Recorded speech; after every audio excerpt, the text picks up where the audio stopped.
Buen día, hoy vamos a hablar sobre lo que es el tema de glaucoma y de los tipos de glaucoma que podemos encontrar. El glaucoma primario de ángulo abierto, esta es una neuropatía óptica crónica y progresiva que se caracteriza por el daño al nervio óptico y pérdida del campo visual. Factores que contribuyen a su aparición: la presión intraocular elevada, edad, raza o etnia, grosor corneal central, miopía e historia de familia con glaucoma. Algunos factores adicionales que pueden contribuir al riesgo de este es una histeresis corneal disminuida, disminución de la presión de perfusión ocular, la presión baja del líquido cerebroespinal, anomalías en el metabolismo de los axones y células ganglionares, como trastornos de la matriz extracelular de la lámina cribosa. Este se va a diferenciar del glaucoma de ángulo abierto secundario, en el que el segundo tipo tiene factores identificables que contribuyen a su desarrollo. Por ejemplo, incluyen lo que es el glaucoma pigmentario por dispersión de pigmento y el síndrome de pseudofoliación.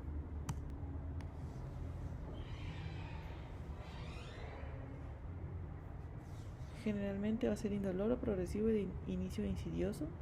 Es bilateral, los pacientes no presentan síntomas hasta que la enfermedad está en etapas avanzadas y el diagnóstico es por medio de evaluación del nervio óptico y capas de las fibras nerviosas con un OCT, así como por pruebas del campo visual. Hallazgos atípicos. Podemos encontrar jóvenes o con hallazgos atípicos con una enfermedad unilateral, visión central reducida, discromatopsias o pérdida del campo visual. Hay que realizar evaluaciones médicas y neurológicas adicionales. En estas se incluyen lo que es evaluar etiologías compresivas, insuficiencia de la arteria carótida, anemia, sífilis, deficiencia de vitaminas y arteritis de células gigantes. Se puede realizar pruebas no invasivas como ultrasonografía Doppler de la carótida y así como también resonancia magnética o tomografía computarizada para evaluar el camino visual anterior. Entre los factores de riesgo tenemos la presión intraocular elevada. Aquí se ha observado que entre el 30 y el 50% de los pacientes con neuropatía óptica glaucomatosa y pérdida de campo visual tienen PIO inicial por debajo de 22 milímetros de mercurio.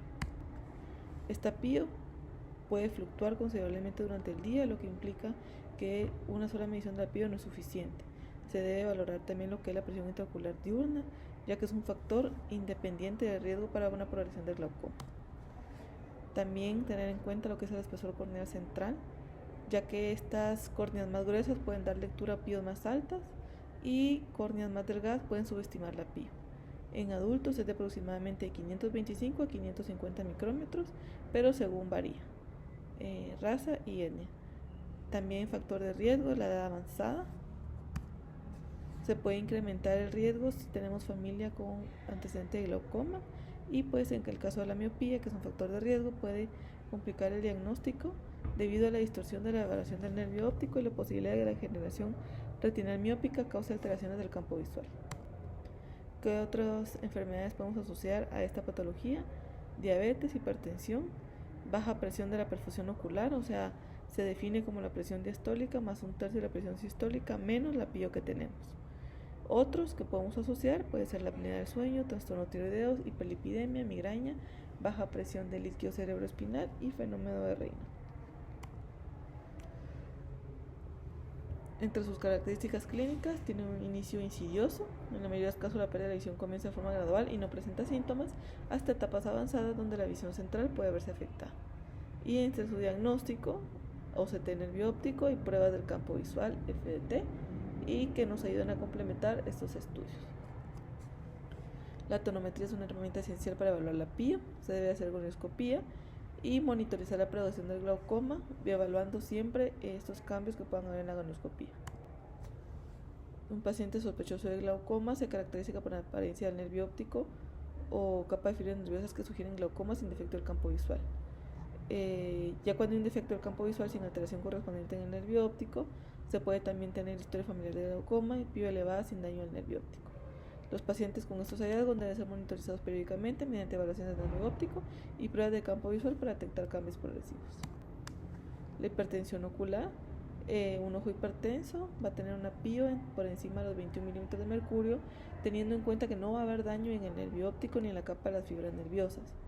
aunque la presión está relacionada con riesgo de desarrollo de glaucoma, la mayoría de personas con hipertensión ocular no desarrollan glaucoma. Tratamiento. Entre el tratamiento, medicamentos tópicos, tratamiento con láser y cirugía incisional.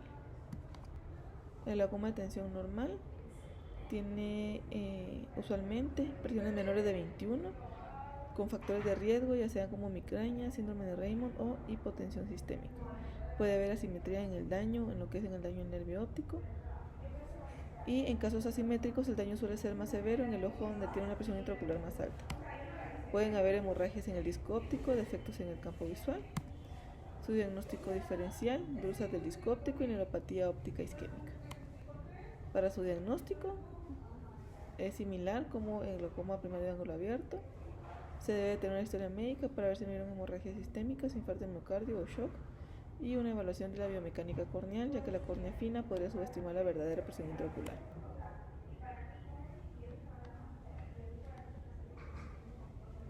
Tratamiento para el glaucoma primario de ángulo abierto puede ser medicamento tópico, así como también incluirse láser. El glaucoma de ángulo cerrado pues es el cierre del ángulo en la cual la anatomía del drenaje del humor acuoso en el ojo se ve obstaculizado debido al contacto mecánico entre la córnea y el iris periférico. Hay alteraciones anatómicas en la cama anterior, en el cual cuenta con un contacto iridotrabecular, que esto es aposicional, el iris toca el trabeculado sin adhesión, y pueden haber sinequias anteriores periféricas donde hay adhesión del iris al trabéculo. El cierre de ángulo primario es una disposición anatómica sobre este cierre de ángulo. Lo vamos a dividir en primario sospechoso de cierre de ángulo primario y glaucoma de ángulo cerrado primario. El cierre de ángulos secundarios a causa de una condición patológica como una lente intumescente, neovascularización del iris, inflamación crónica, migración del endotelial y crecimiento epitelial. El mecanismo principal, la causa fundamental del cierre de ángulo es la posición o adhesión del iris periférico al trabeculado. Cuando tenemos un bloqueo pupilar, la principal causa pues, es el cierre de este ángulo. El bloqueo se produce cuando el flujo del humor acuoso entre la cámara posterior y la anterior se ve obstaculizado a nivel de la interfaz lente-iris. Esta obstrucción crea un gradiente de presión provocando que el iris se abombe hacia adelante contra lo que es el trabéculo. Los factores de riesgo a un alto volumen del cristalino, un grosor, área y volumen del iris están relacionados con un ángulo más estrecho y mayor riesgo de cierre. Bien, tenemos que el iris plateo o el iris de plataforma según traducción es el iris periférico que se encuentra en contacto con el trabéculo debido a las anomalías de inserción del iris o por desplazamiento anterior de los procesos ciliares. Diagnóstico, pues vamos a realizar gonoscopía, un OCT para poder analizar los cambios en el volumen del iris, un VM para poder ver los ángulos, y el tratamiento inicial pues puede ser farmacológico para resolver la pío, y en algunos casos se recomienda iridotomía periférica. En casos crónicos o más graves se recomienda lo que es la iridectomía.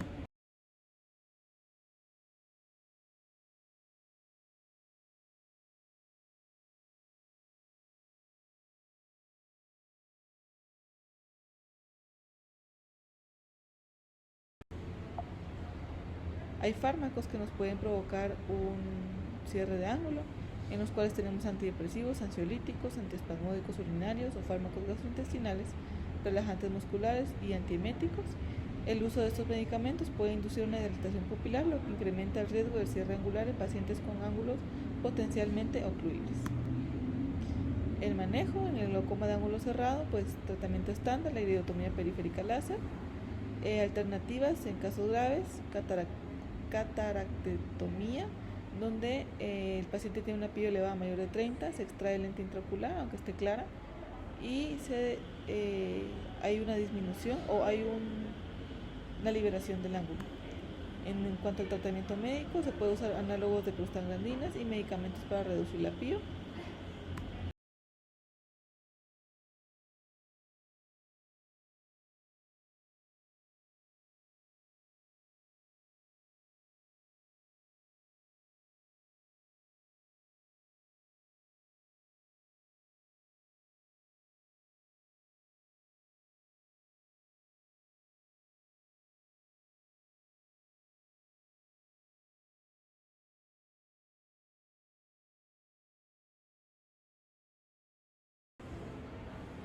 paciente con sospecha de cierre angular primario, se le debe hacer una agonoscopía o un OCT. El paciente puede ser razonable considerar una iridotomía periférica láser, aunque no siempre es necesaria. La decisión se basa en la evolución clínica y la preferencia del paciente. El glaucoma de ángulo cerrado se centrará en dos formas claves: el cierre angular subagudo y el agudo primario. El angular subagudo, tenemos visión borrosa alrededor de las luces, dolor ocular leve debido a la elevación de la presión intraocular. Esta es de episodios intermitentes. El paciente se va a quejar de visión borrosa, de halos, dolor o malestar ocular leve. Tiene una resolución espontánea de los síntomas durante el sueño, especialmente debido a la miosis, y la pío normalmente va a ser normal en estos episodios.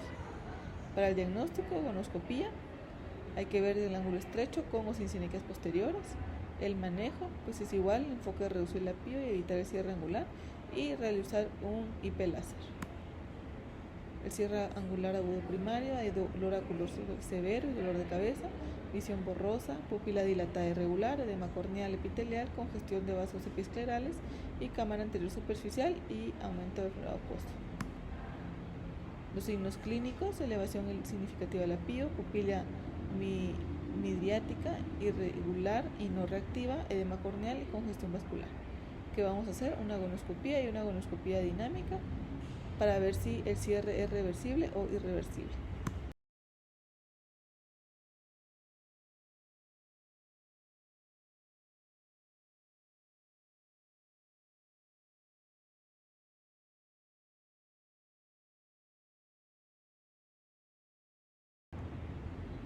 El manejo en las crisis agudas: tratamiento inicial, un IP láser. Podemos utilizar mióticos como pilocarpina, así como también inhibidores de la anhidasa carbónica para reducir la pío rápidamente, y en casos graves pues ya podemos utilizar lo que es manitol. Técnicas adicionales, pues compresión del globo ocular, paracentesis. En casos de no resolver la crisis con IP láser, se considera una extracción de lente o una iridoplastía láser. Evaluación postcrisis y seguimiento: hay que evaluar la agonoscopía posterior y ver el grado de sinequias, la pío para ver cómo está. Debe tener una revaloración periódica con la agonoscopía en esencial, ya que el cierre angular puede progresar. ¿Qué mecanismos y manejo de glaucoma de ángulo cerrado primario y síndrome de Iris-Palateau?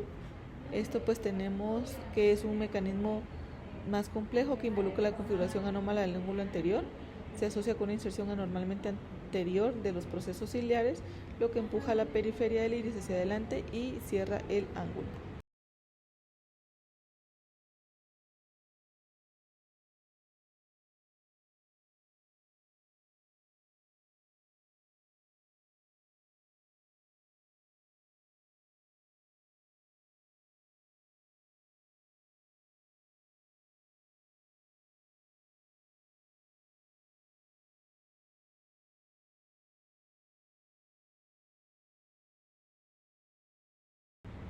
El manejo: si hay bloqueo pupilar, pues hay que hacer un IP láser para aliviar la obstrucción y reducir la pío. En caso de presencia de catarata, hay que extraerla. Y si el síndrome persiste o la facomulsificación, se puede considerar el uso ya de mióticos o iridoplastía láser. Diagnóstico: se debe realizar agonoscopía para el ángulo cerrado, para el glaucoma de ángulo primario de ángulo cerrado, OCT de segmento anterior, y evaluación clínica según los síntomas del paciente. El manejo de la crisis aguda: reducción de la pío con medicamentos como los betabloqueadores o inhibidores de anhidasa carbónica, y en algunos casos se utilizan agentes hiperosmóticos como el manitol. Tratamiento definitivo: estabilizar al paciente con una iridotomía periférica y IP láser para aliviar el bloqueo pupilar y con pilocarpina. El manejo crónico: una iridotomía periférica láser, cataractectomía y un seguimiento continuo. El manejo del síndrome de Iris-Palateau: un IP láser inicial, se debe de monitorear, y tratamiento adicional. El glaucoma congénito primario pues representa en la mayoría de los casos de lo que es el glaucoma primario pediátrico. Se presentan recién nacidos, aproximadamente 25%, suele ser bilateral en el 70% de los pacientes y se diagnostica en el primer año de vida en el más del 75% de los casos. Este pues puede ocurrir con más frecuencia en 65% en hombres. Entre su fisiopatología, clínicamente pues el ángulo parece inmaduro, lo que se cree que es resultado de una detección del desarrollo de los tejidos derivados de las células de la cresta neural craneal. Esto pues provoca una mayor resistencia a la salida del humor acuoso a través de la red trabecular, una disgenesia y comprensión de la red trabecular. Entre sus características clínicas, en los lactantes se presenta la tríada clásica de epífora, fotofobia y blefaroespasmo. La pío se eleva y hace que la córnea se estire, lo que provoca un aumento del diámetro corneal y un agrandamiento del globo con presencia de boftalmos, junto con el estiramiento del canal escleral a través del cual pasa el nervio óptico. Este estiramiento corneal produce roturas en la membrana de Descemer, conocida como lo que son las estrías de Hab, puede provocar edema y opacificación de la córnea. A medida que esta córnea se hincha, el niño puede volverse irritable y fotofóbico. Luego de 3 a 4 años, la córnea deja de agrandarse más. El estiramiento escleral puede continuar hasta los 10 años de edad y la elevación sostenida de la pío puede provocar daño continuo al nervio óptico. Entre sus diagnósticos diferenciales tenemos condiciones asociadas con la epífora, como la conjuntivitis, queratitis, asociadas con el alargamiento, un exoftalmos, una disórdenes craneofaciales, asociada con el nervio óptico, puede ser un coloboma, hipoplasia o malformación. En el tratamiento, generalmente se requiere una intervención quirúrgica después de un examen exhaustivo con el paciente bajo anestesia. La terapia médica tiene un valor limitado a largo plazo, pero puede usarse para temporizar o reducir el edema corneal. Tiene un mejor pronóstico visual que la mayoría de los glaucomas pediátricos secundarios. El peor pronóstico, pues el recién nacido, en un 50% de los pacientes progresan hasta la ceguera legal, y el que es diagnosticado después de un año de edad también es un factor de mal pronóstico. El diámetro corneal mayor de 14, la disgenesia grave puede dificultar el control de la pío o daño al nervio óptico en etapa tardía que puede estar presente en el momento del diagnóstico. El pronóstico es mejor para los pacientes diagnosticados entre 3 y 12 meses de edad, ya que la mayoría de estos casos responden bien a la cirugía de ángulo, la goniotomía o la trabeculectomía. Gracias.